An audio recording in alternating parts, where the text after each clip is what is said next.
From the moment Caitlin Clark stepped onto a WNBA court, it was clear she wasn't just another rookie. She wasn't a surprise success story or a hidden gem. Everyone saw her coming. They'd watched her shatter college records, draw sold-out crowds, and drain logo threes that went viral around the world. But what no one seemed prepared for was how fast and how hard her impact would hit the league. Her debut shattered viewership records.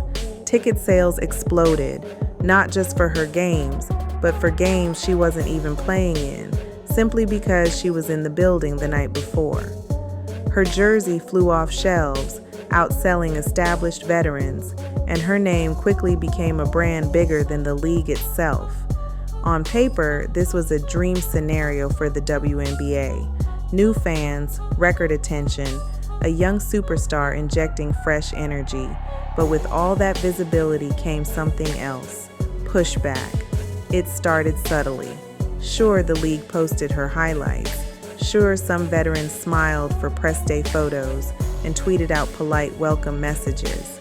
But as the season unfolded, the tone shifted. Questions about her were met with clipped answers.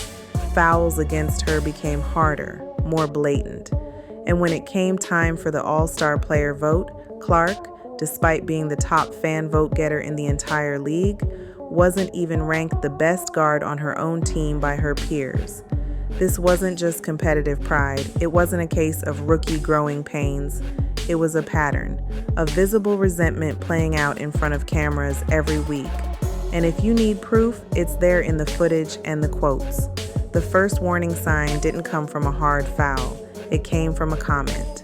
In an ESPN interview with former WNBA players, people expected to uplift the league's future.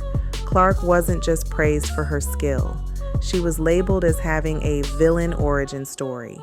She hadn't trash-talked veterans. She hadn't disrespected anyone's logo.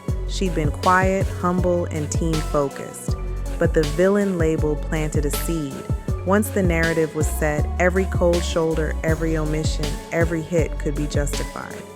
The most glaring example of retaliation came in the All-Star voting. Fans made Clark the leading vote-getter in the league, but when the player votes came in, she was ranked the 9th best guard, second on her own team. This wasn't an honest evaluation of skill. It was a message. You might be the people's choice, but you're not ours. On the court, things turned physical. Kennedy Carter blindsided Clark during a dead ball, a hit more at home in football than basketball. Instead of condemnation, veterans downplayed it. Nafisa Collier even suggested that the publicity from such moments was good for the sport. The takeaway? For some, the attention Clark brought was worth more than her safety. Then came the quieter forms of disrespect. Jewel Lloyd asked about rookies, praised others while completely ignoring Clark's name, despite Clark being the most visible and impactful player in the league at that moment. Kelsey Plum took it further, telling a fan in a Clark jersey to do better, handing them a Sparks shirt instead. Later, she publicly questioned whether Clark's team had participated in a league-wide protest, despite Clark being visibly present and wearing the protest shirt. Off the court, a double standard became clear. When Brittany Griner was caught on video muttering something during a controversial moment, questions swirled about what was said. Griner claimed she couldn't remember, and that was the end of it. No clarification, no league response, no consequences. But if Clark had been in that position, the outrage would have been immediate and unrelenting. Even league leadership seemed uncomfortable with Clark's dominance. When asked about her impact, Commissioner Kathy Engelbert shifted the conversation toward promoting other stars, naming Aja Wilson and Breanna Stewart. It wasn't about denying their greatness. It was about redirecting attention, as though Clark's rapid rise was somehow unfair to the rest of the league. The rivalry with Angel Reese added more fuel. Reese embraced the villain role, openly acknowledging that she feeds off the rivalry and the attention it brings. But in doing so, She also contributed to Clark being cast as the deserving target of physical play and hostility, while Reese's aggression was reframed as good for the game. And the hits kept coming, literally. Dejanai Carrington's eye poke left Clark with a visible injury. Her explanation? She didn't know she'd made contact. Just like with the Carter hit, there was no real accountability. In the WNBA this season, "I didn't know" has become the go-to response for incidents involving Clark.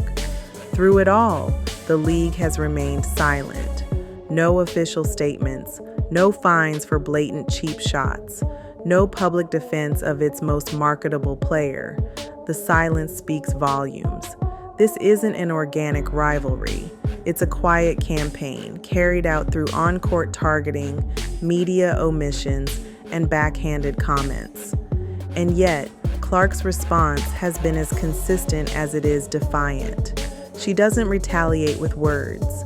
She retaliates with wins. She keeps hitting threes from 30 feet, keeps setting records, keeps signing autographs until her hand aches. She carries herself like she belongs, because she does. If her critics thought the physicality, the snubs, and the shade would slow her down, they were wrong. Every hard foul becomes a headline. Every cold stare becomes a viral clip. Every cheap shot becomes a talking point that only raises her profile. The WNBA can try to pretend she's not the story, but the country has already decided otherwise. The irony is that all the resistance, all the resentment, is only making Caitlin Clark bigger. While others try to freeze her out, she's thriving. While they stay quiet, she keeps making noise, on the scoreboard, in the record books, and in the hearts of fans who see exactly what's happening. The league doesn't have to say a word for the truth to be obvious. And Clark, she doesn't need to say one either. Her game is doing all the talking.